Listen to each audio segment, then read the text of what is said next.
ஒளி இருதயத்தை பூரிப்பாக்கும், நற்செய்தி எலும்புகளை புஷ்டியாகும். ஹல்லேலூயா. கர்த்தர் இந்த வார்த்தையின்படியே உங்களை இந்த கண்களின் ஒளி, நிறைய பேருக்கு இந்த கண்களுக்கு அந்த ஒளி இல்லாமல் வாழ்கிறார்கள். இந்த கண்களிலே ஒளி இருக்க வேண்டும். ஏன்னா ஒளினா என்ன, கண்ணுனா என்ன? இந்த கண்ணை பற்றி பைபிள் சொல்லுது.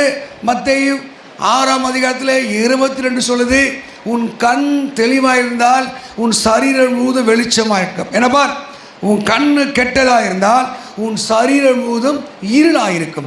அநேகருடைய கண் என்பது இந்த இதயத்தினுடைய வாசலாக இருக்கிறது. இதயம் கெட்டு போனதுக்கு என்ன காரணம்? இந்த கண்ணு சரியா இல்லை, அவங்க பார்வை சரியா இல்லை, அவங்க பார்க்குற விதம் சரியா இல்லை, அவங்க புரிந்து கொள்கிற விதம் சரியா இல்லை. அதனால தான் இந்த கண்ணை பற்றி பைபிள் சொல்லுது, உன் கண்ணு எப்படி இருக்கணுமா, தெளிவாக இருந்தால் சரீரம் முழுவதும் வெளிச்சமாக இருக்கும். இந்த சரீரம் பார்க்குறே, இந்த தம்பி போகிறான், தங்கச்சி போகிறான், சர்ச்சுக்கு போயிட்டாங்க, இயேசு ஏற்றிட்டாங்க, இது நல்லா இருக்காங்க. எதுக்காக? இந்த கண்ணு அவங்க இந்த உலகத்தை பார்க்கிற பார்வை எப்படி? ஒரு சில பார்ப்பாங்க, ஐயோ பொல்லாத உலகம், மோசமான உலகம், நன்றி இல்லாத உலகம், பாவம் நிறைந்த உலகம், இங்கே நம்ம முன்னேறவே முடியாது, வாழவே முடியாது, வாழவே லாக்கி இல்லை. இன்றைக்கி அநேகர் இந்த உலகத்தை பார்க்கிற புரிந்து கொள்ளுகிற விதம் இது இருக்கிறது. கண்களிலே ஒளி இருந்தால், கண்களிலே கர்த்தருடைய வெளிச்சம் இருந்தால், கர்த்தர் காட்டுகிற கிருபை இருந்தால், அவர்கள் என்ன அந்த இதயம் பூரிக்க மகிழ ஆரம்பிக்கிறது. ஆமென் சொல்லுங்க. எத்தனை வருஷம் நீ பைபிள் படித்தாலும் இந்த உபதேசங்கள் உங்களுக்குள்ளே கிரியை செய்யவில்லை என்றால் உங்கள் வாழ்க்கையில் காணப்படுகிற தரித்திரமோ ஏழ்மையோ சாபமோ மாறி போகாது. அப்போ என்ன சொல்கிறாரு? இந்த கண்களின் ஒளி, இந்த கண்ணுக்கு ஒரு பவர் இருக்கணும். சொல்கிறாங்கல்ல, கிட்ட பார்வை தூர பார்வைன்றாங்கல்ல. ஒரு சில கிட்ட பார்வை நல்லா தெரியும், தூரம் ஒன்றுமே தெரியும், எல்லாம் மரத்தின் நிழலை போல் இருக்கும். ஒரு சில தூரத்தில் நல்லா தெரியும், கிட்ட ஒன்றுமே தெரியாது. ஒரு சிலருக்கு ரெண்டுமே தெரியாது, தூர பார்வையும் தெரியாது, கிட்ட பார்வை தெரியாது. இன்னைக்கு அநேகருடைய பார்வை இந்த உலகத்தை பார்க்கிற விதம், சூழ்நிலைகளை பார்க்கிற விதம், அவர்கள் ஏதோ ஒரு கண் நோயினாலே பாதிக்கப்பட்டு இருக்கிறபடினால்தான் வாழ்க்கையில் வெற்றி இல்லை. அப்போ கண்களுக்கு ஒளி இருந்தால் இந்த இதயம் மகிழும். அல்லேலூயா, ஆமென். சரி, என்னது என்ன அந்த கண்களில் ஒளி என்ன சொல்லுது பைபிள்? என்ன இன்டென்ஷனில் பேசுது? அறிவு. இந்த ஒளி என்ற வார்த்தைக்கு அறிவு. யாருக்கு அறிவு இருக்கோ, இந்த உலகத்தை அறிவாய் ஆண்டு கொள்கிறார்களோ, அறிவாய் செயல்படுகிறார்களோ, புத்தியாய் செயல்படுகிறார்களோ, அவர்கள் இதயம் பூரிக்கும். சொன்ன உடனே ஆமென்லாம் சொல்லணும். ஆமென், அல்லேலூயா. அறிவு. இந்த நாலேஜ் ஆஃப் வேர்ல்டு, இந்த உலக அறிவு இருக்கும். எப்படி பேசணும், எப்படி நடந்துக்கணும், அவங்க ஸ்டைலாக ஜெனூனாக ட்ரெஸ் பண்ணுறது, பேசுறது, நடந்து கொள்வது.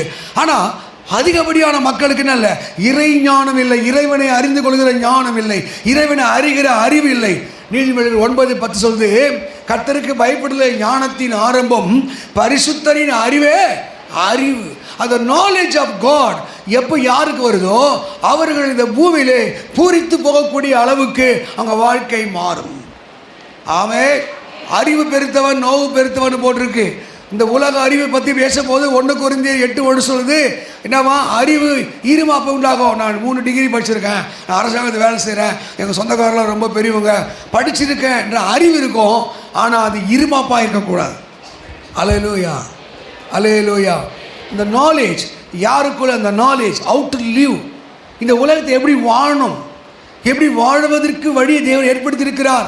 இந்த அறிவு தான் ஒருத்தனுக்கு வெளிச்சமாக மாறுகிறது, ஒளியாக மாறுகிறது, இதயத்தை சந்தோஷிக்கிறது. நீ படித்த படிப்பு உனக்கு என்ன ஆசீர்வாதத்தை கொடுத்திருக்கிறது, நீ கற்றுக்கொண்ட ஞானம் உனக்கு என்ன நன்மையை தந்திருக்கிறது. அல்லேலூயா.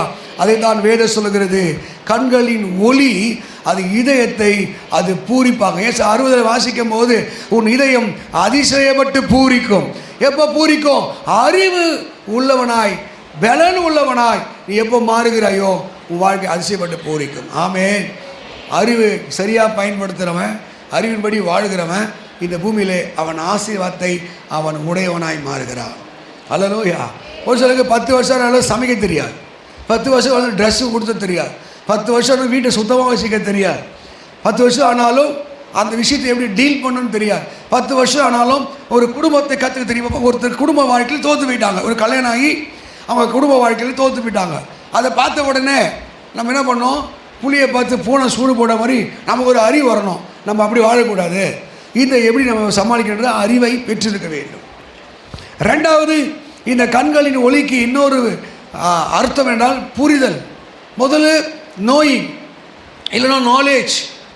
ரெண்டாவது அண்டர்ஸ்டாண்டிங், ஒன்று புரிதல் இல்லாமல். ஒரு சொல்லுவாங்க 20 வருஷம் வாழ்கிறேன், என் வீட்டுக்காரர் என்னை புரிஞ்சிக்கவே இல்லை, என் பொண்டாட்டி என்னை புரிஞ்சிக்கவே இல்லை, எங்கள் அப்பா புரிஞ்சிக்கவே இல்லை, எங்கள் அம்மா புரிஞ்சிக்கவே இல்லை. ஹல்லேலூயா, ஆமே. நீங்கள் அந்த அண்டர்ஸ்டாண்டிங் இருக்கா? உன் மனைவியை புரிய முடியுதா? உன் கணவரை புரிய முடியுதா? உங்களை புரிய முடியுதா? இந்த உலகத்தை புரிய முடியுதா? சக மக்களை புரிய முடியுதா? புரிந்தா நீ இந்த பூமியில் சக்ஸஸான வாழ்க்கை வாழ்வே. கண்ணை கட்டி ஒரு குட்டு பைய மாதிரி வாழக்கூடாது. அந்த அறிவு இருக்கணும். ரெண்டாவது அண்டர்ஸ்டாண்ட். இது கர்த்தர் தான் ஏற்படுத்துவார். கர்த்தர் தான் அந்த அறிவை தருவார். கர்த்தர் தான் அந்த புரிதல் தருவார். ஏசாயா 11:2 படித்தா அங்கே அறிவையும் தெளிவையும் ஞானத்தையும் அங்கே அருளுகிற ஆவி உனக்குள்ளே இருக்கணும். அந்த ஆவியான இருந்தால் தான் இந்த பூமியிலே நீ பூரித்து போக முடியாய். அல்லேலூயா. நிறைய பேர் புரிஞ்சுக்கவே மாட்டான். சின்ன தொண்டெல்லாம் கோச்சிப்பான், தொடலாம் அழுவான். புருஷனுடைய ஸ்லாங்கு, எந்த மொழியில் பேச, மனைவிடைய மொழி சில பார்த்தீங்கன்னா அப்படியே வெடுக்கு வெடுக்கு பேசும், உள்ளே ரொம்ப அன்பாக இருக்கும். ஆமே. உடனே அந்த வெடுக்குன்னு பேச பார்த்து நம்ம கோவிச்சுக்கிட்டு சண்டை போடுவோம். புருஷன் குரலே கணித்திருக்கும். அந்த புரிதல் இல்லாத வாழ்க்கை என்ன பண்ணும்? அது வேதனை நிறைந்த வாழ்க்கையாக இருக்கும். அப்போ வாழ்க்கை அது ஒளி வீசக்கூடியதாக மகிழக்கூடிய வாழ்க்கையாக இருக்க வேண்டும் என்றால் வாழ்க்கையின் உண்மையை நீங்கள் புரிந்திருக்க வேண்டும். மூணாவது, இது கண்களின் ஒளி என்றால் தெளிவு. இங்கே இருக்கணும். ஒரு தெளிவே இல்லைங்க, கன்ஃபியூஸ்டாக இருப்போம், வாழ்க்கையே குழப்பமாக இருக்கும். பைபிள் சொல்றது தெளிந்த புத்தியாக இருங்கள், விழித்திருங்கள், உங்கள் எதிராளியாக நீ குழப்பத்தில் எது செஞ்சாலும் உருப்படாது. நீ சமைச்சு பாரு, எல்லாம் போட்டிருப்பேன், நல்லா இருக்க, எல்லாம் ஸ்பைசி போட்டிருப்பேன், எல்லாம் மசாலா போட்டிருப்பேன், நல்லா இருக்க. ஹல்லேலூயா. அது சொல்கிற பதறிய காரியம் சிதறின்றாங்க பாருங்க. அப்போது குழப்பம்ன்றாங்க. குழப்பனாலே இது மிக்சிங் சம்திங்னு அர்த்தம். குழப்பனாலே வேறு ஒன்று ஏதோ குழம்பி இருக்குன்னு அர்த்தம். அப்போ இங்கே தெளிவு யாருக்கு இருக்குதோ, வாழ்க்கையின் அர்த்தம் யாருக்கு இருக்கோ அவங்க வாழ்க்கையில் ஜெயிக்கிறாங்க. அல்லேலூயா சொல்லுங்க. நிறைய மக்கள் ஒரு குழப்ப நிலையில் தான் வாழ்கிறான். ஆமாம், நல்லவனா கெட்டவனா, நல்லவனா கெட்டவளா நீ? ஆன்சர் தெரியல. ஏன் தெரியல? குழப்பம். நான் நல்லவனா எனக்கே தெரியல, கெட்டவனா எனக்கு தெரியல. அநேகருடைய வாழ்க்கையில் குழப்பத்தினால தான் அவங்க எதையும் சரியாக செய்ய முடியவில்லை. கண்களின் ஒளி இருதயத்தை பூரிப்பாக்கும் என்றால் நீங்கள் தெளிவு உள்ளவர்களாக இருப்பீர்கள். கிளியர். ஆமே. சொல்லு. வாழ்ந்தாலும் உம்மோடுதா, மரித்தாலும் உம்மோடுதா, வாழ்ந்தாலும் உம்மோடுதா, மரித்தால் உம்மோடுதா. உமக்காகத்தானே உயிர் வாழ்கிறேன், உம்மை தானே நேசிக்கிறேன்.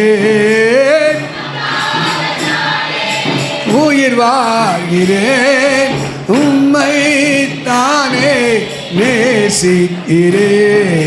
வந்தாலும் உம்மோடுதான், மரித்தாலும். எத்தனை பேர் தெளிவாக இருக்கீங்க? தெளிவாக இருக்கியாப்பா? பச்சாட்டா தெளிவாக இருக்கியா? எங்கே உட்காந்துக்கிற? பீச் பார்க்க என்ன இருக்கீங்களா? நிறைய பேர் குழப்பம், எங்கே உட்காந்துக்கிட்டே தெரியல. பீச்சில் உட்காந்துக்கிற மாதிரி ஒரு ரவுண்ட் அடிக்கிறது, யார் போகிறா யார் வரா, நம்ம எங்கே உட்காந்துக்கிற, நிறைய குழப்பம். இன்னும் சொன்னால் நிறைய பைத்தியங்கள் தான் இருக்குது. தெளிவே கிடையாது, தெளிவே இல்லை, வாழ்க்கையின் தெளிவே தெரியல. அல்லேலூயா. என்ன பண்ண போகிறப்பா? எப்பா பிஸ்தா, அது பேர் பிஸ்தா. ஆமே. தெளிவாக இருக்கீங்களா? வேறு வாழ்க்கை என்ன இருக்கா? வேறு யாருக்குன்னா வாழ போகிறோமா? இயேசுக்காக வாழ தானே போகிறீங்க. வாழ்ந்த இயேசுக்காக வாழ போகிறீங்க, அதில் தெளிவாக இருக்கணும். ஆமே. இயேசுக்காக வாழணுன்றது தெளிவு இருந்துச்சுன்னா நீங்கள் உங்கள் நகர்வு இயேசுக்காகவே இருக்கும். நிறைய பேர் குழப்பம், நான் யாருக்காக வாழ்கிறேன்னு கவனி என்ற அறிவு, இந்த உலகம் என்ன என்ற அறிவு, நான் எனக்கு எது வரும் என்ற அறிவு, இந்த அறிவு இருந்தால் உன் வாழ்க்கையில் ஜெயம். ரெண்டாவது உங்களுக்கு என்ன வேணும்? அண்டர்ஸ்டாண்டிங், புரியணும். நமக்கு என்ன தெரியும்ன்ற புரியணும். ஆமேன்னு சொல்லுங்க. மூணாவது என்ன வேணும்? தெளிவு. நாலாவது தான் ரொம்ப முக்கியம், ஞானம். சொல்லுங்க. ஞானம் இருக்கா? ஞானம் இருந்தால் நீ எப்படி உன் வாழ்க்கை கட்டுறேன்னு தெரியும். நீதிமொழி 24:2 சொல்லுது, ஞானத்தினால் வீடு கட்டப்பட்டு விவேகத்தில் நிலைநிறுத்தப்பட்டு அறிவினாலே அறைகள் அருமையும் இனிமையுமா. முதல்ல ஒருத்தருக்குள்ளே 3 விஷயங்கள் இருந்தால் பார்க்குறவங்க சொல்லுவாங்க, ஏ அக்கா சூப்பர்க்கா, அந்த அண்ணன் நல்லா அண்ணன் சூப்பருங்க, நல்லா பக்தியாக இருக்காங்க, நல்லா பக்தியாக இருக்காங்க, நல்லா ஆசமாக இருக்காங்க. இதெல்லாம் இருக்கிறதுக்கு காரணம் தெரியுமா? அவங்க ரொம்ப புத்தியாக பேசல, பைத்திய மாதிரி பேசும். ஏன்டா அதுக்கிட்ட வாயை கொடுத்துன்ற மாதிரி ஆகிடும். ஆமே அல்லேலூயா. எல்லாம் கேட்போம், வேணும், காரு வேணும். ஆனால் ஒரு முறை கூட என்ன வேணும்? அறிவு வேணும், புத்தி வேணும், ஞானம் வேணும். இது வரைக்கும் பைபிள் சொல்லுது, உங்களில் ஒருவன் ஞானத்திலே குறைவுள்ளவனாக இருந்தால் சம்பூர்ணமாய் கொடுக்கிறது கேட்க கிடவேன். இனி கேளுங்க, ஆண்டவர் எனக்கு ஞானத்தை தான். பிரைஸ் தி லார்ட், அல்லேலூயா. உனக்கு ஞானம் வந்துட்டா, அறிவு வந்துட்டா, உனக்கு புத்தி வந்துட்டா, புரிதல் வந்துட்டா, தெளிவு வந்துட்டா, கர்த்தர் உன்னை வெளிச்சமாக மாற்ற ஆரம்பிப்பார். நீ ஒளிக்கிறவனாய் மாற்ப. உதிக்கிறவன் ஒளியிடத்திலே ராட்சாக்கள் வர ஆரம்பிப்பார்கள். ஆமே ஆமேன்னு சொல்லுங்க. உங்களுக்கு எல்லாரும் ஒரு முறை தான் வாய்ப்பு. நேற்று நீ அழுதாலும் புலமை வரப்போகிறதில்ல. நாளைக்கு எப்படி இருக்கணும் தெரியாது. இன்றைய நாள் உன்னுடைய நாள். அது இன்றே ரட்சணை நாள், இன்றே அனுக்கிரக நாள். நாட்களை பிரயோஜனப்படுத்திக் கொள்ளுங்கள் பேச சொல்லுது. இந்த காலங்களை யார் பிரயோஜனப்படுத்திக் கொள்கிறானோ அவன் பேசப்படுகிறான், போற்றப்படுகிறான். ஒவ்வொரு நாட்களும் நேரங்களும் வீணாய் அழிந்து கழிந்து கொண்டிருக்கிறபடினாலே அவர்கள் பிரயோஜனமற்றவர்களாக இருக்கிறார்கள். ஆமேன்னு சொல்லுங்க. இந்த நாளை நீ நான் எப்படி உபயோகப்படுத்தும்? கர்த்தர் உங்களை நம்பணுமா? அவர் நீ பாட்டு என்ன பாடுறோம் சேகர கேட்டு, என்ன பாட்டு? நம்புங்கப்பா அப்பட்ட புழு. என்ன பாட்டுங்க? அவர் நம்புற மாதிரியே வர்றாரு. அதுக்கு பாட்டு முடிச்சோட புத்தி மாறி போகுது. பாட்டுன்னா நம்புங்கப்பா உந்தன் பிள்ளையே, நம்புங்கப்பா உந்தன் பிள்ளையே. கடவுள் நம்புறாருங்க. இந்த வருஷம் ஆகில கனி கொடுக்கணும்னு வச்சிருக்காரு தெரியுமா? உங்களை நம்புறாரு. நீங்கள் மன திரும்பிங்க, வாழ்க்கை மாற நம்புறாரு. உன் பெத்தவன் நம்புறான், நான் கூட நம்புறேன். ஆண்டவர் நம்பிக்கொண்டு இருக்கிறா இந்த வருஷம் கனி கொடுக்கும் என்று. ஹல்லேலூயா. அந்த நம்பிக்கைக்கு நீங்கள் பாட்டு மட்டும் பாடுறோம். என்ன நம்புங்கப்பா உந்தன் பிள்ளை, நம்புங்கப்பா. இந்த பாட்டோடு போயிடக்கூடாது. கர்த்தர் நம்பிக்கைக்குரியவனாய் மாற வேண்டும். ஞானம் உள்ளவன், பலன் உள்ளவன், அறிவுள்ளவன் தன் வல்லமையை அதிகரிக்கிறான். ஞானம் 7 தூண்களை நிறுத்தி சித்திரம் தீர்த்து அதை டிசைன் ஒர்க் பண்ணி, ஓ ஏன்னா அந்த பிள்ளைகள் இவ்வளோ அழகாக இருக்கு, அந்த ஞானமாய் ஒருத்தர் கட்டி கொண்டிருக்கிறான். நீங்கள் இந்த உலகத்துக்கு எப்படி இருக்கணும்? உப்பாக இருக்கணும், வெளிச்சமாக இருக்கணும் என்பதுதான் தேவ சித்தம். அதான் சொல்லுது, கண்களின் ஒளி. நீ பார்க்குற பார்வை இந்த உலகத்தை எப்படி பார்க்குற? ஒரு நண்பர் என்ன சொன்னார்? ஊராப்பா இது பொல்லாத ஊர், மோசமான ஊர், சோதம் குமாரா. அவருக்கு சொன்னேன், இந்த ஊரை விட்டு காலி பண்ணி போயிட்டு. பொல்லாத ஊரை நீ எது நல்லவன், நீ எதுக்கு இந்த நல்ல பொல்லாத ஊரை நல்லவனுக்கு கொடுக்க வேலையே கிடையாது, போ. அல்லேலூயா. ஒரு சொன்னாரு, இது சோதம் குமாரா. கிட்ட போய் சொன்னேன், காணிக்க வாங்காத. அவன் காணிக்க கொடுத்தா, ஏன் சோதம் குமாரா பாவ பணமா ஏன் வாங்குற? No pastor. யோ, அதை சரி பண்ண தான் உன்னை வச்சிருக்காரு. அவர்களை சரி பண்ணுற நம்மளோட வேலை. இந்த ஊரை பழிச்சுக்கிட்டே இந்த ஊரில் இருக்காத, ஊரை குறை பேசி இந்த ஊரில் வாழாத. ஆமை, உனக்கு புரியணும், ஞானம் இருக்கணும். ஏசப்பா உனக்கு நான் 100 சபையை தருவேன். சபை இல்லாத போது எனக்கு ஒரு தரிசனம் இருந்தது, 100 சபையை தருவேன். முக்கிய இப்போ தான் 9 சபை கட்டியிருக்கேன். இன்னும் 91 சபையை கட்டணும். அதுக்கு என்ன பண்ணணும்? ஜெபித்தேன். கட்ட சொன்னார், பைபிள் காலேஜ் ஆரம்பி. அடுத்து என்ன சொல்ல, என்ன பண்ண? யூத் மெடிக்கை நடத்து, கற்றுக்கொடு, போதி. யார் கீழ்ப்படுகிறான், யார் தேடுகிறான், யார் தேவனை அறிந்து கொள்கிறான், யார் கர்த்தருக்காய் வாழ நினைக்கிறான், அவனெல்லாம் முன்குறித்து அவனுக்காக ஜெபம் பண்ண. எனக்கு ஒரு தரிசனம் இருக்கிறது, எனக்கு ஒரு ஆசை இருக்கிறது, எனக்கு ஒரு விருப்பம் இருக்கிறது. இப்போ உங்களுக்கு தரிசனம் இருக்கா? 2024க்கு உங்களோட தரிசனம் என்ன? நெக்ஸ்ட் இயர் உங்களோட தரிசனம் என்ன? அல்லேலூயா. நீதிபதி 29:12 சொல்லுது, தரிசனம் இல்லாத இடத்திலே ஜனங்கள் சீர்கெட்டு போவார். உனக்கு எந்த தரிசனம் இல்லை, எந்த நோக்கம் இல்லை, வாழ்கிறது அர்த்தம் எனக்கு பத்தலை, 24 மணி நேரம் பத்தலை. ஆமே, நீங்கள் சோம்பேறியா சுற்றுறதா உன் தரிசனமா? ஆமையேன்னு சொல்லுங்க மாமா, சொல்லுமா. அல்லேலூயா. என்ன தரிசனத்தை கற்று தந்திருக்கிறார்? தரிசனம் உனக்குலாம். இப்போது ஒரு நியூஸில் படித்தேன், 2008 ஒரு நியூஸில் படித்தேன். அதில் ஒரு ஆள் சின்ன குழந்தையோடு நிற்கிற மாதிரி, அது பக்கத்தில் ஒரு வாலிபம் நிற்கிற மாதிரி. அந்த நியூஸில் என்ன போட்டிருந்தேன்? தமிழகத்திலேருந்து போய் டெல்லியில் ஒரு IAS ஆஃபீஸர் ஒரு நல்லபடி ஊழிய வேலை பண்ணுகிறார். அவரை பார்த்து கேட்குற மகள் பேர் கேட்டால், ஏதோ ஒரு ஆல்வினாவோ ஏதோ ஒரு பேரை சொன்னாங்க. என்ன பண்ணுறா? 3rd ஸ்டாண்டர்ட் படிக்கிறா அப்படின்னாங்க. உங்கள் மகளை குறித்த உங்களோட தரிசனம் என்ன, உங்கள் நோக்கம் என்ன கேட்கும் போது, என் மகளை என்னை போல ஒரு IAS ஆஃபீஸர் ஆக்கி இந்த தேசத்துக்கு அவளை கொடுக்க வேண்டும், இதுதான் என்னுடைய தரிசனம். எப்போங்க? 2008 நியூஸு. அப்போ எப்போ 2008னா 20 வருஷம் கழிச்சிங்க, ஒரு 98 வச்சுக்கங்களேன். 98 கரெக்டா? கரெக்ட் தானே? 78 உங்களுக்கு அப்படியே காணுங்க. 88 வச்சுக்க. 2008 88 அவர் IAS ஆஃபீஸராக சொன்ன பேட்டியை பேப்பரில் போட்டு 2008 அந்த பொண்ணு இந்திய அளவில் 6வது இடத்தில் IAS தேர்ச்சி பெற்றது. 20-25 ஆண்டுகளாய் அந்த தகப்பனுடைய தரிசனத்தை அவன் நிறைவேற்ற முயற்சித்தான். அந்த பெண்ணும் தகப்பனுடைய தரிசனத்துக்கு தன்னை ஈடுபடுத்தி கொண்டான். உங்களுக்குள்ளே தரிசனம் இல்லை, என் குடும்பத்தை முன்னேற்ற வேண்டும், என் தாய்க்கு தகப்பனுக்கு தோள் கொடுக்க வேண்டும், என்னுடைய சின்ன உதவி, என்னுடைய சின்ன பாற்று என் குடும்பத்துக்கு பயன்பட வேண்டும். உங்களுக்கு விஷன் இல்லைன்னா, தரிசனம் இல்லைன்னா ஒளியாக நீ பிரகாசிக்க முடியாது. நான் வாழ்க்கையில் ஜெயிக்கணும் என்ற தரிசனம் இல்லை என்றால் உங்களால் வாழ்க்கையில் ஜெயிக்கவே முடியாது. ஹல்லேலூயா. நமக்கு எல்லாமே தானாக வந்துடணும், உழைக்கவே கூடாது, கஷ்டமே படக்கூடாது. எவனா ஓசியில் கொடுத்தா மங்களம் பாடுவோம். இந்த மாதிரி மனநிலைவிலே வாழ்கிறனால்தான் வாழ்க்கையில் வெற்றி இல்லாமல் போகிறோம். ஹல்லேலூயா. உருப்படாது. துரிதமாய் வந்த ஆசீர்வாதம், உழைக்காத ஆசீர்வாதம் எதுவே உருப்படாது. ஆமென் சொல்லு. கைப்படாய் சேர்க்கிறவனோ போட்டு பைபிளில், கைப்பட ஒன்று சேர்க்கிற இந்த விஷன் யாருக்கு இருக்கோ அவங்க வாழ்க்கையை ஜெயிக்கிறார்கள். இன்னும் கூட சொல்ல போனால், இந்த கண்களின் ஒளி என்றால் வெளிப்பாடு இருக்க வேண்டும். வெளிப்பாடுனா த ரிவீல், த காட் ரிவீல். ஆண்டவர்கள் வெளிப்படுத்தணும். இப்படி செய்த மகனை, அதை செய் மகனை, அப்படி செய் மகனை, உனக்கு ஒன்றும் கர்த்தர் வெளிப்படுத்தணும். இன்னைக்கு கிறிஸ்தவனுக்கு என்னல, சும்மா நான் வாய்க்கிலே பேசுகிறான், யாரா மாட்டினா தலையில் மிளகா அரைக்கிறான், நீ இப்படி இரு, அப்படி இரு, அப்படி இருந்துருவேன், இப்படி இருந்துருவேன்னு. வீட்டை போய் பார்த்தா தோன்றதுக்கு சோறு இருக்கா, வெளிப்பாடு இருக்கா, உனக்கு கர்த்தருடைய வெளிச்சம் இருக்கா? இதுதான் சொல்கிறேன், கண்களின் ஒளி. ஆமென்.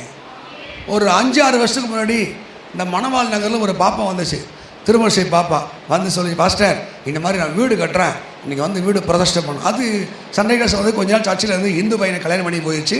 அது கல்யாணம் போய் 20 வருஷம் ஆச்சு. பசங்களாம் பெரிய பெரிய பசங்களாம் ஆச்சு.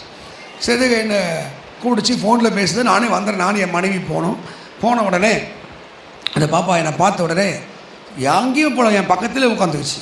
என்னையே பார்த்துருந்து, பாஸ்டர் 20 வருஷத்துக்கு பார்த்தது முடி எப்படி அதே போல் இருக்கீங்க பாஸ்டர், அப்படியே இருக்கீங்க பாஸ்டர், எப்படி? நான் சொன்னேன், உன் பேத்திக்கு கல்யாணம் பண்ணும்போது கூட நான் இப்படி தான் இருப்பேன். ஆமே. ஹல்லேலூயா. ஒரு மாதத்துக்கு முன்னாடி எனக்கு ஒரு கனவு சொன்னா இல்லைன்னு தெரியல. கனவு கிடையாது, என் ஆசை. அது கனவாக தெரியுது எனக்கு. தூங்கிட்டே இருக்கேன், யாரோ ஒருத்தர் மேலேருந்து ஏஞ்சல் மாதிரி வரார். வந்து ஒரு கப்பில் நல்லா தண்ணி எடுத்து வரார். இந்த தண்ணி நீங்கள் குடிச்சிருக்கேன்னாரு. எதுக்குன்னு கேட்குறார். குடித்த உடனே உனக்கு வந்து 100 கிழவனும் 100 வயது வாலிபன், ஏசு 66 தான் இல்லையா இருக்குது. கிழவனும் 100 வயது வாலிபன் போல் என்ன போடுவான், நீ இதை குடிச்சிரு, இளமையாக மாறிடுவே. நான் சொல்கிறேன். அப்போ அவங்க சொல்கிறாங்க, அவங்க சொல்கிறேன், என் மனைவி கொஞ்சம் கொடுத்துட்றேனே, ஏன்னா நான் இளமையாக இருப்பேன், என் பண்ணுற கேள்வி மாதிரி இருக்கும். அது அவங்க சொல்கிறாங்க, ஒன்று நீங்கள் குடிங்க, இல்லை உன் மனைவி கொடுங்கன்னு. சரி, நேராக என்ன பண்ண எடுத்துன்னு எங்கே போகிறேன், என் மனைவி கொடுத்துருக்க மாட்டேண்ணா, கண்டிப்பாக கொடுக்கல. அவன் அல்லேலூயா. அப்போ கணக்கு போட்டேன், நிறைய வாலிபசம் 100 சபை கட்டணா எவ்வளோ வாலிபசம் வரும், சிறு பிள்ளைகளை வருவாங்க. அப்புறம் அந்த குழந்தை பிறக்கும், தாத்தா சொல்லு, தாத்தாக்கு சோத்திரம் சொல்லு, தாத்தா இந்த கதையில். அப்போ அங்கிள்லாம் சொல்லும், பாஸ்டர்லாம் சொல்லும். கற்பனை. ஆமென் சொல்லுங்க. பைபிள் சொல்லுது, சங்கீதம் 103:5 சொல்லுது என்னவா, திரும்ப உன் வயதை வாழ வை. உங்கள் எண்ணம் எப்பவுமே பசுமையாக இருக்கணும், சிந்தைகள் எப்பவுமே பசுமையாக இருக்கணும். பரிசுத்தாவி தங்குற ஆலயமாக இந்த ரிவீல் இருக்கணும், வெளிப்பாடு இருக்கணும். வருதா பற்றி? ஆமையான இல்லை. நீ உன்னையே கிழமை ரஜினியை போய் கேளு, சார் இங்கே கிழவனா யார் சொந்தன்னு வரும். நமக்கு 20 வயசு ஆகக்கூட, 30 வயசு ஆகக்கூட, லேட்டாக வெள்ளை மூடி வரக்கூட, நீயா முடிவு பண்ணுவ கேள்வி கிழவன். ஹல்லேலூயா. வெளிப்பாடு இருக்கணும், தரிசனம் இருக்கணும், புரிதல் இருக்கணும், அறிவு இருக்கணும், ஞானம் இருக்கணும். அப்படிப்பட்டவன் தான் ஒளியாய் மின்ன ஆரம்பிக்கிறான். கையை தட்டி கத்தரை வகைப்படுத்துங்க. ஹல்லேலூயா, ஹல்லேலூயா. சரி, இப்போ செய்திக்கு நம்ம உள்ள வருவோம். இது கண்டென்ட் தான். இப்போ நீங்கள் இந்த கண்ணை பார்த்தீங்க, கண்ணு எத்தனை பேர் கண்ணு இருக்குது? கண்ணு இருக்குதா? அது என்ன கண்ணு பாரு, நல்ல கண்ணா என்ன கண்ணு பாரு, நல்ல கண்ணா. ஒரு அம்மா சொல்லிச்சு, ஐயா எங்கள் பைக்கு மேலே கண்ணு வைக்கிறாங்க ஐயா. சரிம்மா நான் என்னம்மா பண்ணும், எத்தனை நல்ல வசனமாக சொல்லுங்க. ஏன் அது ஆன்டி பவர். அது வண்டியில் ஓட்டிட்டா கண் திருஷ்டி ஜாஸ்தி ஆகுது. அப்படியா சொல்லு. யாத்ராகம் 33:14 எழுதி ஒட்டு. என் சமூகம் உனக்கு அல்லேலூயா அல்லேலூயா. இன்னைக்கு கிறிஸ்தவரோட கண் திருஷ்டி ஏவல் என்னென்னமோ பார்த்துக்கிறேன். நீ எப்படிப்பட்ட கண் உடையவனாக இருக்க? பைபிள் சொல்லுது, நீதிமொழி 23:5 படிக்க ஒருத்தர். நீதிமொழி 23:5 அங்கே என்ன சொல்லுது? இல்லாமல் போகும் பொருள் மேல் உன் கண்களை பறக்க விடுவானே. என்னங்க இப்போ பாருங்க, ஒரு புரிதல் இருக்கா பாருங்க. ஏன் வாழ்க்கை வெளிச்சம் இல்லை? ஏன் கண்ணு வெளிச்சமா இல்லை? இந்த கண்ணில் என்ன இருக்குது? ஆமே பேராசை இருக்கிறது. ஆமே அந்த பைக்கை பார்த்தா, அந்த வீட்டை பார்த்தா, அந்த காரை பார்த்தா, அதுக்கு படுத்து தூங்குறதுக்கு பெட் இல்லை, பாத்ரூம் போகிறதுக்கு டாய்லெட் இல்லை, ஆடி கார் வேலை தெரியுது. என்னது ஆடி கார் வேலை? Q3 Q4 Q5 Q7 வரைக்கும் தெரியுது. அது மாடல் எத்தனை மாடல், இந்த மாடல். ஏன் இல்லாமல் போகும் பொருட்கள் மேல் உன் கண்களை பறக்க விடுவானே. அதனால் நாங்கள் புத்தி கெட்டு போகுது, கண்ணில் இச்சை வந்துருச்சு, கண்ணில் கோளாறு வந்துருச்சு. பைபிள் சொல்லுது, உன் கண் தெளிவாக இருந்தா உன் சரீரம் போது வெளிச்சமாக இருக்கும். போதும் என்ற மனதோடு இருக்கணும். இந்த போதும், இந்த சிந்தைகள் போதும், இந்த எண்ணங்கள் போதும். ஆண்டவரே இதை வைத்து என்னை ஆசிரிக்க முடியும். 5000 பேர் வந்துட்டாங்க இயேசுடைய சபைக்கு. 5000 பேர் வந்துட்டாங்க. ஆம்பளைங்க மட்டும் 5000 பேர். யுத்தரான கூட்டம், பொம்பளைங்க சிறு பிள்ளைங்க இருக்கிறாங்க. ஏசு என்ன சொன்னார்? நீங்களே கொடுங்கன்னார். அந்த ஒருத்தர் ஓடி வந்து சொன்னான், 200 பணத்துக்கு கொடுத்தாலும் 10 ஆண்டவரேன்னு சொன்னான். அப்போ அப்படியா உங்களிடத்தில் உள்ளதை தாங்க கேட்டால், ஒரு சிறு பையன் 2 மீன் 5 அப்பத்தை வைத்திருக்கிறான். நான் சொல்லட்டுமா, ஆண்டவர் வந்து வித்தியாசமாக உன்னை ஆஸ்வதிக்க மாட்டாருங்க, இருக்கத்தை வச்சு ஆஸ்வதிப்பா. நீ கோலியாத்தில் விழுத்துறனா உனக்கு AK-47 கொடுக்க மாட்டார். உனக்கு என்ன தெரியும்? உண்டிகோல் தெரியுமா, கவனம் தெரியுமா, அது போதும். நீ சத்துரை விழுத்து புது டெக்னிக்கெல்லாம் சொல்லி தர மாட்டார். உனக்கு என்னது? நீ வீடு கட்டணுமா, ஒரு பொருள் வாங்கணுமா, புதுசாக வானத்துலேருந்து அப்படியே மூட்டை பணத்தெல்லாம் போட்டு போயிட மாட்டான். உன் தொழில் என்னவோ அதை கர்த்தர் ஆசைப்பாரு. கையை தட்டுங்க.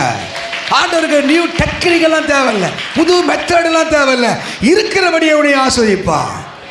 இப்போ அதுக்கு புரியுறாரு.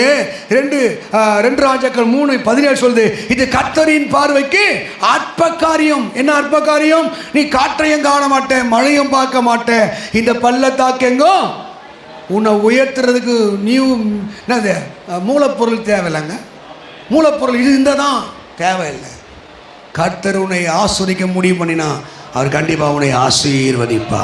நம்ம இல்லாமல் போகும் பொருள் மேல் உன் கண்களை கவனி பறக்க விடாத, பறக்க விடாத. அந்த கண்ணு ஐயோ அவன் வீட்டை பார்க்குறது, இவன் வீட்டை பார்க்குறது, அப்படியே போயிட்டா உன் கண்ணு என்னது ஆகிடும்? வன்கண்ணா மாறிடும். 6ஆம் வசனப்படி, வன் கண்ணனுடைய ஆகாரத்தை புசியாதே,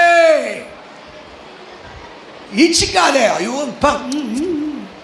ஒரு சில வீட்டுக்கு போவோம், சொல்லுவான், வாங்க வாங்க வாங்க சாப்பிடுங்க சாப்பிடுங்க, சரியான கரெக்டான அர்த்தம், வாங்க வாங்க, இல்லை இல்லை வாங்க, இல்லை இல்லை வாங்க வாங்க.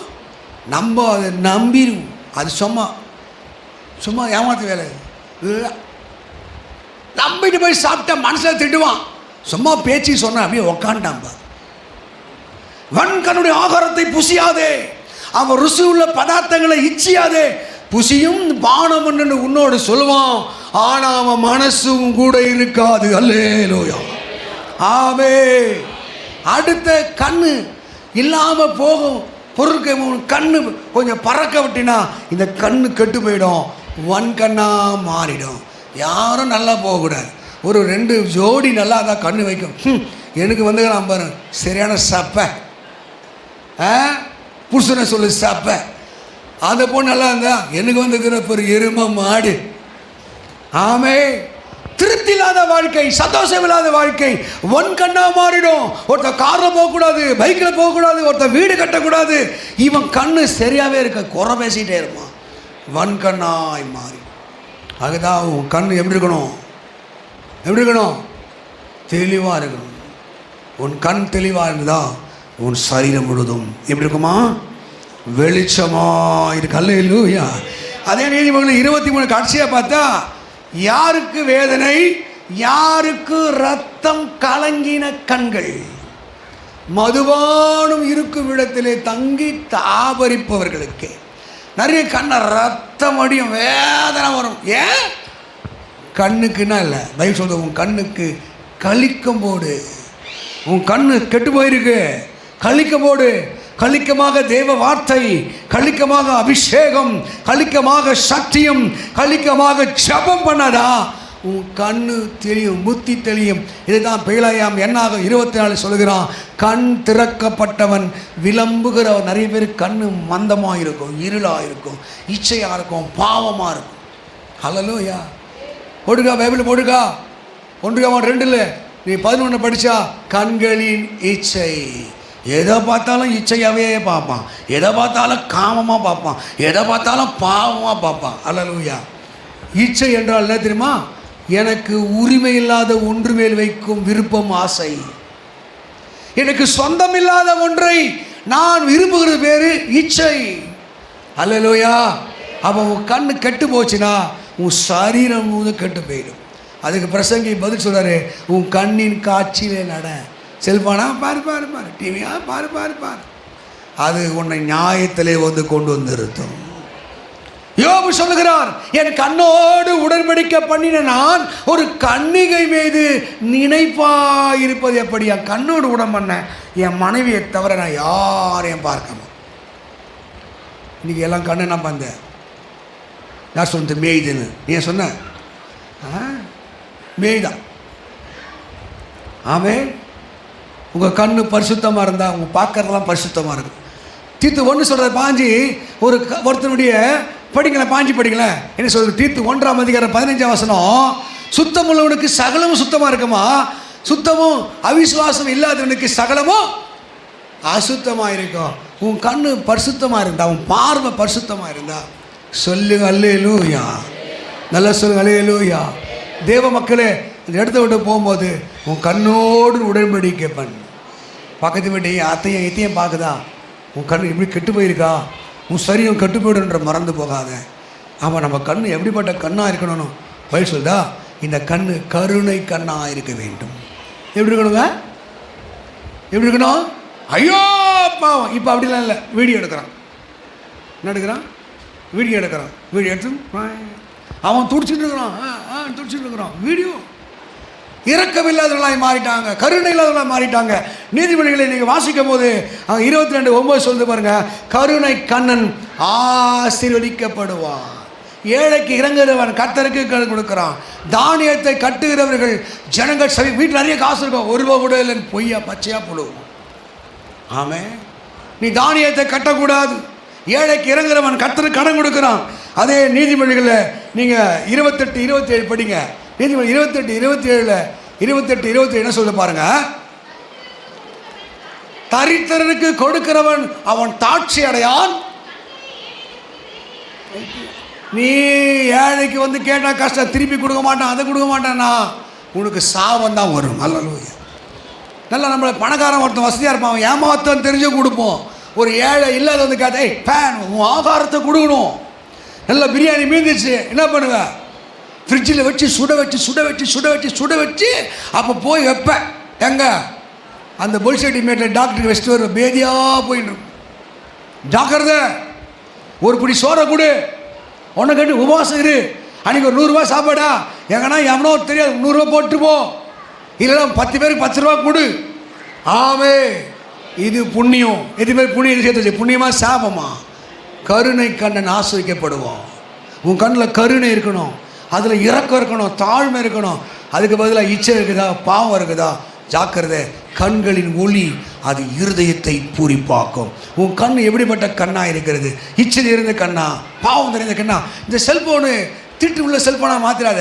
இதிலே பயிர் படிக்கிறேன், இதிலே பாவத்தை பார்க்குறியா, தூக்கி போட்டு உட. உன் கண்ணு நொல்லையாக்க முடியாது, அதனால் ஃபோனை உடையின்ற. உன் கண்ணு பாவம், கண்ணை குத்திக்க முடியாது, அடுத்த எதுவும் பார்க்க முடியாது, அதனால் ஃபோனை உட. ஒரு பாஸ்டர் தோத்திரம் சொன்னார், எனக்கு அவர் மிஷினரி வந்து சொன்னார், ஒரு சின்ன ஃபோனை காட்டினார். இப்போ நான் இந்த ஃபோனை தான் யூஸ் பண்ணுறேன். எனக்கு இந்த ஃபோன் எனக்கு இடலாக இருக்குது. வாட்ஸ்அப் வருது, நிறைய மெசேஜ் பண்ணுறேன். நான் போய் தேடுறேன், யாரா பண்ணுறாங்களான்னு தேடுறேன். எதனா ஒரு மெசேஜ் அப்லோட் பண்ணிட்டு எவ்வளோ பேர் லைக் பண்ணிக்கிறாங்க, எவ்வளோ பேர் பார்த்துருக்கான். போய் என் நேரத்தை திருடுது. அதனாலே நான் இதை தொலைச்சி விட்டு நான் பட்டன் ஃபோனுக்கு மாற்றிட்டேன்னார். லிங்க்கு நடிக்கக்கூடாது, விளம்பரம் வாங்கின்னு போய் பார்க்குறது. நீனா பெரிய அனில் அம்பானி, முகேஷ் அம்பானியா? உனக்கு வந்து மெசேஜ் ஒரு 100 கோடி டோக்கன் ஊந்துச்சு உனக்கு. இடரல் உனக்கு கண்ணு உனக்கு இடலை உண்டாக்க என்ன பண்ணுறீங்க? ஆண்டவரே வாட்ஸன் ஐ கேருக்கு போ, இல்லைன்னா என்ன இது என்ன டிஆர்ஆருக்கு போ. அப்புறம் வேறு என்ன இது லாவண்யா இது அரவிந்துக்கு போ. ஏன் அதை பிடுங்கி, ஏன்னா நம்மளை நோண்டிட்டோம் தப்பாக குத்திடுவோம். அவன் டாக்டர் அழகாக ஆப்ரேஷன் பண்ணுவான். உன் கண்ணு உனக்கு இடல் உண்டாக்கினால் அதை பிடுங்கேறி நீ ரெட்ட கண்ணனாய் நரகத்துக்கு போகிறத விட ஒத்த கண்ணனா பரலோகத்துக்கு வா. ஹல்லேலூயா. பைபிள்லாம் எப்பயுமே தப்பாக சொல்ல, இதெல்லாம் நம்ம கற்பனையில் இல்லை, இறைவன் சொன்ன உபதேசம், ஆண்டவர் மனுஷனுக்கு கொடுத்த உபதேசம். இன்னைக்கு இந்த கண்ணை நீ பரிசுத்தமாக்கி பாரு, கண்ணின் ஒளி உன் இருதயத்தை பூரிப்பாக்கும். அப்போ இந்த கண்ணின் ஒளி இருதயத்தை பூரிப்பாக்க வேண்டும் என்றால் இந்த கண்களுக்கு ஒளியை தேவன் தர வேண்டும். ஆமே.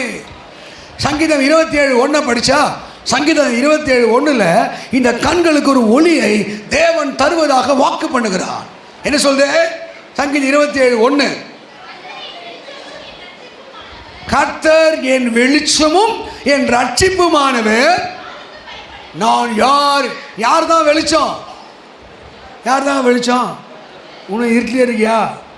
தாவீது சொல்ற சங்கீதம் 18:28 சொல்ல, தேவனே என் இருளை வெளிச்சமாக்கும்.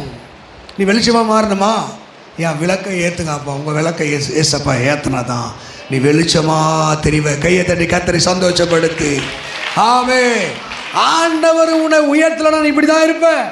அதை தாழ்த்தின ஜீசஸ் என்னை வெளிச்சமாக மாற்றும். நான் இருளே வாழ்கிறேன், தடுமாறுறேன், போராடுறேன், நான் யாருக்கும் பிரயோஜனம் இல்லாதவனாக இருக்கேன். இயேசுவே என்னை வெளிச்சமாய் மாற்றும். ஏசாயா 60 வாசிக்கிறோம், உதிக்கிற உன் ஒளி இடத்திற்கு ராஜா கையளந்து. ஹல்லேலூயா. எத்தனை பேருக்கு ஆசை உன்னை பார்த்து போலீஸ் செலக்ட் அடிக்கணும், ஜட்ஜி செலக்ட் அடிக்கணும்? ஆமாவா கவர்மெண்ட் சைரன் உட்காந்து போகணும். அந்த மாதிரி வெளிச்சம் நிறைய பேர். நீ உதிச்சாதான் உன் ஒளியிடத்துக்கு ராஜாக்கள் வருவார்கள். ஹல்லேலூயா. அவன் முதல் செய்கிற கர்த்தர் உங்களுக்கு வெளிச்சமும் உங்கள் ரட்சிப்புமாய் இருக்கு. அவர் தான் ரட்சிப்பாய், அவர் தான் உங்களை காப்பாற்ற வேண்டும். ஒருவேளை நீ எந்த நிலைமையில். அது மாத்திரம் இல்லை, சங்கீதம் 119 105 சொல்றது, உம்முடைய வசனம் என் கால்களுக்கு தீபமும் என் பாதைக்கு எப்படி இருக்கான்? ஏசப்பா வார்த்தை ஒருத்தருக்குள்ள இருந்தா அது முன்னாடி வெளிச்சம் காட்டிகிட்டே போதும். ஆமேன்னு சொல்லுங்க. அதுதான் இந்த பைபிளை நீங்கள் ஒரு முறைனா படிச்சிருக்கணும். இந்த பைபிளை படிக்காமல் நீ கிறிஸ்துவ நான் வசனம் சொல்லும் போது அதை புரட்டி பார்க்கறதுக்கு கர்த்தர்கிட்ட கேட்பதையும் விசுவாசம் வளர்ப்பதையும் கற்றுத்தந்தா அந்த பிள்ளைகள் இடராது. ஏசையா உசியா ராஜா மரித்த பிறகுதான் கடவுளுடைய சத்தம் கேட்டது. உசியா ராஜாவும் ஏசாயா தீர்க்கதரிசி ஃப்ரெண்ட்ஸு, 2 பேரும் சின்ன வயசுல ஒன்றா வளர்ந்தான். உசியா ராஜாவாகிட்டான், ஏசா தீர்க்கதரிசி ஊழியக்காரன் ஆகிட்டான். வீட்டுக்கு நல்ல நிகழ்ச்சி, ஏசையா வருவார், ஜெபம் பண்ணுவார், காணிக்க வாங்க போவார். ராஜாவுக்கு எடுத்த எல்லா விதமான சிங்காசனம். இளம் வயதிலேயே உசியா ராஜா மரித்து போனான். ஏசையா தீர்க்கதரிசி தாங்க முடியல, ஐயோ என் ஊழியக்காரன் என் ராஜா செத்து போயிட்டு அழுகிறான். அழுதவர்தான் கர்த்தர் கண்ணை திறக்கிறார். உன்னதம் உயரமான சிங்காசனத்தில் தேவன் வீற்றிருப்பதை ஏசையா பார்க்கிறார்.